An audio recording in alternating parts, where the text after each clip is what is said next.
Hello guys, welcome to our channel. This is Teja. ప్రస్తుతం మనతో పాటు సీనియర్ జర్నలిస్ట్ దుర్గా గారు ఉన్నారు. నమస్తే మేడం. నమస్తే. జగన్మోహన్ రెడ్డి ఢిల్లీ వెళ్ళబోతున్నారు. వెళ్ళిన తర్వాత పెద్ద మనుషులను కలిసి తన వైఎస్ఆర్సీపీ పార్టీని ఒక పార్టీలో విలీనం చేయబోతున్నారు అని చెప్పేసి ఒక వార్త బలంగా వినిపిస్తుంది. రీసెంట్ గా దీని మీద న్యూస్ లో కూడా చాలా చర్చలు కూడా జరిగాయి. సో దాని గురించి మీరు ఏం చెప్తారు? పార్టీ విలీనం చేయడానికి ఈయన దగ్గర ఎంతమంది ఉన్నారండి? ఎమ్మెల్యేలు 11 మంది ఈయన చేతుల్లో ఉన్నారు, ఆయనతో కలిపి.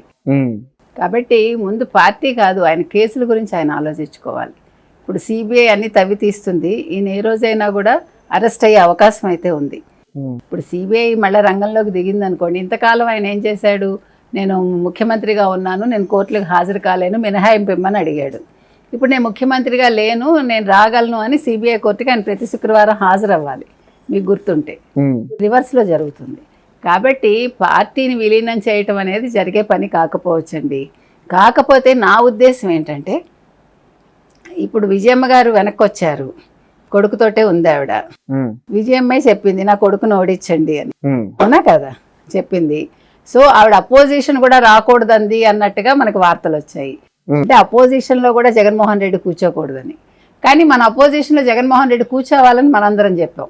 ఎందుకంటే విజయమ్మ గారు కంటతడి పెట్టుకున్నారు అని చెప్పేసి విన్నాను. సర్లేండి, అన్ని చెప్తారు, ఏముంది వార్తలది ఏముంది, పెట్టుకుంటే పెట్టుకుని ఉండొచ్చు, అంతేనా? కొడుకు కదా ఏమండి, ఎలాంటి వాడైనా కొడుకు కొడుకే కదా. ఇప్పుడు ఇవాళ తిట్టినా రేపు మళ్ళీ వాళ్లే నెత్తిన పెట్టుకుంటారు, వాళ్లే మెచ్చుకుంటారు. కాబట్టి తల్లి మాటలు ఎప్పుడు మనం పట్టించుకోకూడదు. ఇవాళ తల్లి తిట్టిందని మనం తిట్టక్కర్లా. ఇప్పుడు కూడా అందుకే తల్లి పేగనే, ఆ కన్న తల్లి పేగ అలాగే ఉంటుంది, ఆ బంధం అలాగే ఉంటుంది. వాళ్ళు తిడతారు పెడతారు అన్ని వాళ్లే చేస్తారు. కానీ ఇక్కడ షర్మిల గారికి ఇబ్బంది వచ్చినప్పుడు ఆమె ఇక్కడ ఫైట్ చేసిన విధానం వేరు. ఒక మాజీ ముఖ్యమంత్రి భార్య పోలీసుల పైన ఒక చాలా పెద్ద ఎత్తున రచ్చ చేసింది. ఆమె రచ్చ చేసింది కానీ అది నేను అనేది అదే, అక్కడ తల్లిగా కంటే కూడా ఆవిడ చేసిన విధానం బాగులేదు. అక్కడ మీరు చూసారంటే అది కొంచెం నాకైతే తల్లి అయితే అయి ఉండొచ్చు, కానీ విజయమ్మ గారు ఆ రకంగా చేయటం నాకైతే నచ్చలేదు. కాకపోతే ఇప్పుడు ఇక్కడ చెప్పుకోవాల్సింది ఏంటంటే, విజయమ్మ గారు వచ్చారు, కొడుకు దగ్గరికి వెళ్ళింది ఆవిడ, చూసారా? అంటే అది తల్లి పేగు, బాధపడి ఉండొచ్చు. What's wrong in it? ఆవిడ ఆ రోజు అంటే భావావేశంలో లేకపోతే ఆవిడ ఏదో కోపంలో కొడుకు ఓడిపోవాలనుకుంది. కానీ ఆవిడ అనుకుని ఉండదు ఇంతలా ఓడిపోతాడు, ఇంత ఘోర పరాజయం పాలవుతాడని ఆయన. సో అది బాధించి ఉండొచ్చు. ఇప్పుడు రాజశేఖర రెడ్డి లాగా కాదు కదా ఇతను, రాజశేఖర రెడ్డి లాగా ఉండుంటే అది వేరే విషయం. ఇతను తల్లి మాటే వినడని మనం విన్నాము. సరే, అది పక్కన పెడితే ఇప్పుడు అసలు ఈయన పార్టీని కాంగ్రెస్ లో విలీనం చేస్తాడా?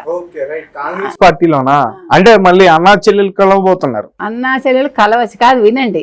అయితే కాంగ్రెస్ పార్టీలోకి ఎలా వెళ్తాడు? ఎందుకంటే ఆయన సోనియా గాంధీతో ఎందుకు విభేదించారు? ఆయన ఏమన్నాడంటే, ఈ ఎవరైతే చనిపోయారో రాజశేఖర్ రెడ్డి చనిపోయాక ఆ బాధలో చనిపోయిన వాళ్ళని పరామర్శిస్తానన్నాడు. ఆవిడ ఒప్పుకోలేదు పరామర్శకి.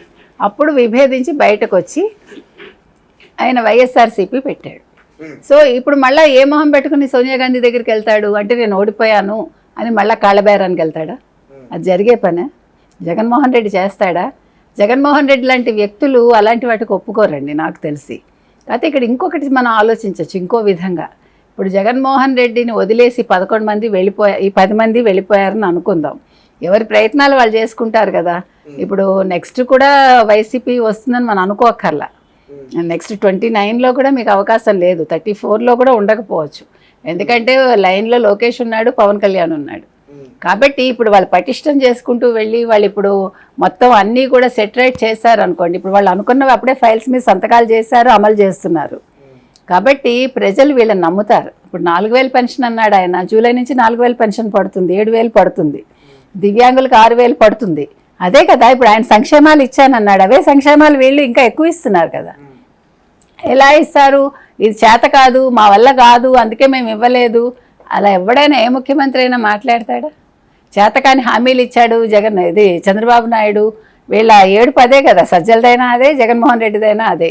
చేతకాని ఎవడు ఇవ్వడు కదా. నీకంటే చేత కాలేదు, ఎందుకంటే నీకు అభివృద్ధి చేత కాదు, నీకు సంపద సృష్టించడం చేత కాదు. You are not a politician, you are a businessman. నువ్వు ఒక బిజినెస్ మ్యాన్వి. అది కూడా నువ్వు డైరెక్ట్ బిజినెస్ ఎప్పుడూ చేయలేదు. నువ్వు తండ్రి పేరు అడ్డం పెట్టుకుని నువ్వు డొల్ల కంపెనీలు సృష్టించుకుని క్విడ్ ప్రోకో ద్వారా మనీ తెచ్చుకున్నావు అంతే. నువ్వు ఏ రోజైనా ముఖ్యమంత్రిగా బయటకు వచ్చావా? మన తిరుపతి వెళ్ళారు ఎవరు, చంద్రబాబు నాయుడు ముఖ్యమంత్రిగా, అంటే ప్రమాణ స్వీకారం చేశాక వాళ్ళు పరదాలు కట్టారు. మన ఇంతకాలం పరదాల ముఖ్యమంత్రి అంటే అందరూ నవ్వుకున్నారు కదా. సో అక్కడ ప్రూవ్ అయింది కదా ఆయన పరదాల ముఖ్యమంత్రి ఎవరు, జగన్మోహన్ రెడ్డి ఒకప్పుడని. పరదాలు ఎందుకు కట్టుకోవాలండి ముఖ్యమంత్రి అన్నవాడు? నీకు అంత ప్రాణ భయమా? నీకు భయమా అసలు?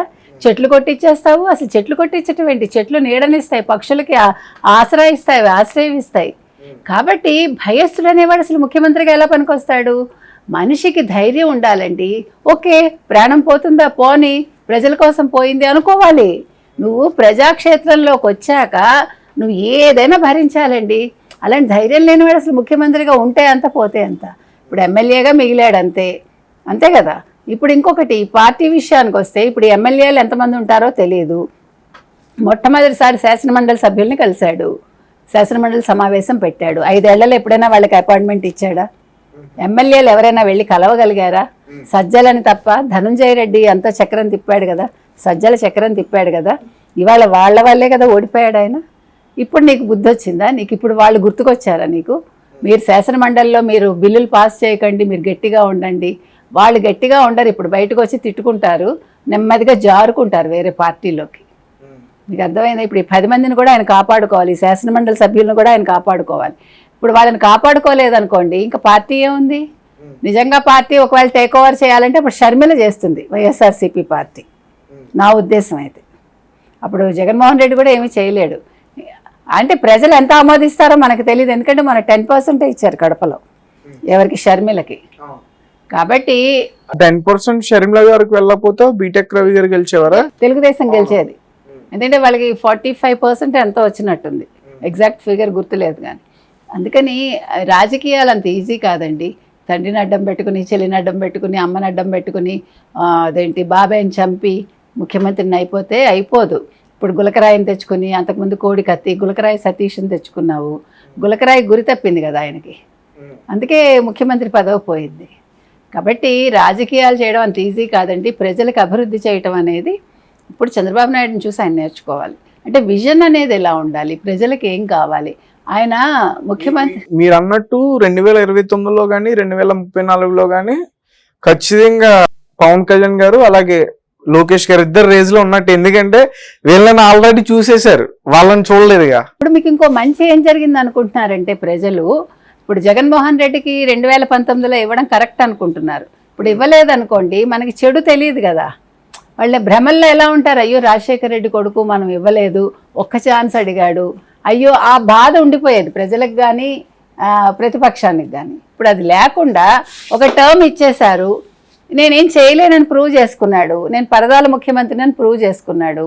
అప్పులు కుప్ప చేశాడు రాష్ట్రాన్ని, 13.5 లక్షల కోట్లని రాజ్నాథ్ సింగే చెప్పాడు.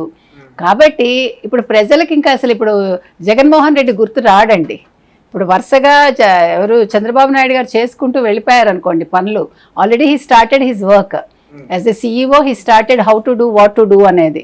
అది ఏ ముఖ్యమంత్రి చేయలేడు. అలాగే 74 ఏళ్ల వయసులో ఆయన చేస్తున్నాడు. ఆయన ముఖ్యమంత్రిగా ప్రమాణ స్వీకారం చేయకుండానే ఆయన చేయగలిగాడు. 5,000 చిల్లర కోట్లు వచ్చాయి మనకి నిధులు ఆల్రెడీ కేంద్రం నుంచి.